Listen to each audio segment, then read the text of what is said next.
వస్తే చాలు, ఒక్క రైడ్ పడదు. ఏంటో తెలియదు, పక్కన రారా లేకపోతే ఇట్లా ఇంటికి బయలుదేరదాం. ఏదేమైనా పడితే అర్థం అంటే first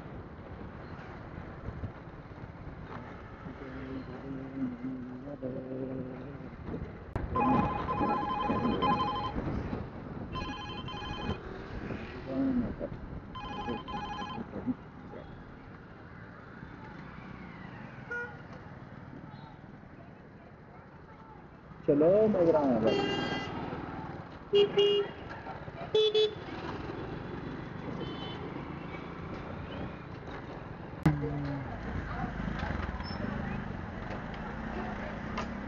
All customers contact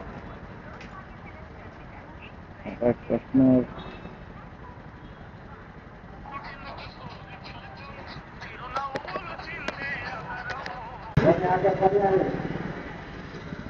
Eight six.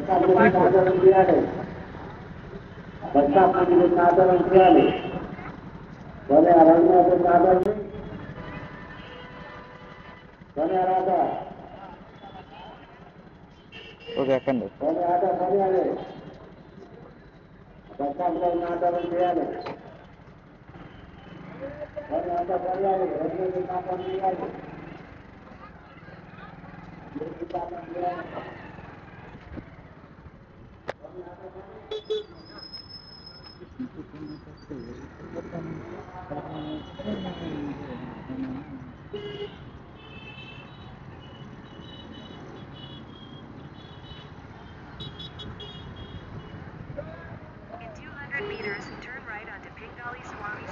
First నేను ఒకటి చెప్తా, తెలిసిందనుకోకుండా వినండి. ఇప్పుడు అడవిలో రాజు ఎవరని అడిగితే చిన్నపిల్లల నుండి పెద్దవాళ్ళ దాకా అందరూ సింహం అని టక్కని చెప్పేస్తారు. కానీ సింహం కన్నా చురుకైన తెలివిగల చింపాంజీలు ఉన్నాయి. బలమైన గొరిల్లాలు, బరువైన ఏనుగులు, వేగవంతమైన చిరుతపులులు, క్రూరమైన ఖడ్గమృగాలు ఇలాంటి జీవులు ఎన్నో ఉన్నాయి. కానీ రోజంతా తిని పడుకునే సింహాన్ని మాత్రం రాజు అని ఎందుకు అంటారు? ఎందుకంటే సింహం మాత్రమే అడవిలో ఏ జంతువుతో అయినా ధైర్యంగా పోరాడుతుంది. సింహానికి ధైర్యం ఎక్కువ. ఇలా చెప్పి నిన్నెవరైనా మోటివేట్ చేస్తే అసలు మోటివేట్ అవ్వకు. ఎందుకంటే అదే ధైర్యంతో ప్రాణాలు కోల్పోయిన సింహాలు చాలానే ఉన్నాయి. మనం మనుషులం, సమాజంలో ఉన్నాం కదా, మనకి అంత ధైర్యం కావాలో అంతుంటే చాలు. చాలామందికి కష్టం రాగానే బాధ, కోపం రెండూ ఒకేసారి వస్తాయి. మెల్లిగా మనకి ఏ దారి లేదు, ఇంకా చావే దారి అనిపిస్తుంది. అలాంటప్పుడు మనం ధైర్యంగా ఉండాలి.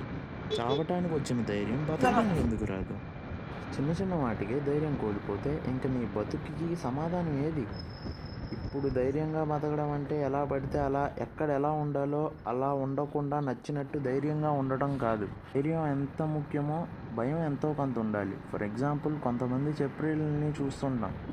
వారి పొజిషన్కి, వారు మాట్లాడే తీరికి అసలు సంబంధం ఉండదు. లైక్, అరే బేటే నవాలు తెంచి వీణ వాయిస్తా, పేగులు తీసి మెడలో వేసుకుంటా, తెలుసుగా రాత్రిపేట రౌడీ అంటారా బేటే అని ఎలా పడితే అలా వీడియోలు చేయడం, బయట హెచ్చులు చేయడం చేస్తూ ఉంటారు. బూమ్ కట్ చేస్తే వాళ్ళ రియల్ లైఫ్లో పోలీసుల చేత తన్నులు తింటామో, లేదో వాళ్ళ క్లోజ్ రౌడీస్ చేతిలోనే చనిపోతామో ఏదో జరుగుతుంది. ఎందుకు అలాంటి ధైర్యం మనకి? మనిషికి ఎంత ధైర్యం ఉండాలో అంతుంటే చాలు. మితిమీరితే మనకే ప్రమాదం. ఇప్పుడు ఒక కష్టం వచ్చింది, దాని గురించి ఆలోచించకుండా ధైర్యంగా ముందడుగు వేయి. ఎలా జరిగినా ఏం జరిగినా ధైర్యంగా ఉంది. నువ్వు ఎంత ధైర్యంగా ఉంటావో అంత పొందుతావు, ఎంతైతే పొందుతావో అంతే ఎదుగుతావు. నీ కుటుంబం విషయంలో ఏదైనా జరిగినా ధైర్యంగా ముందడుగు.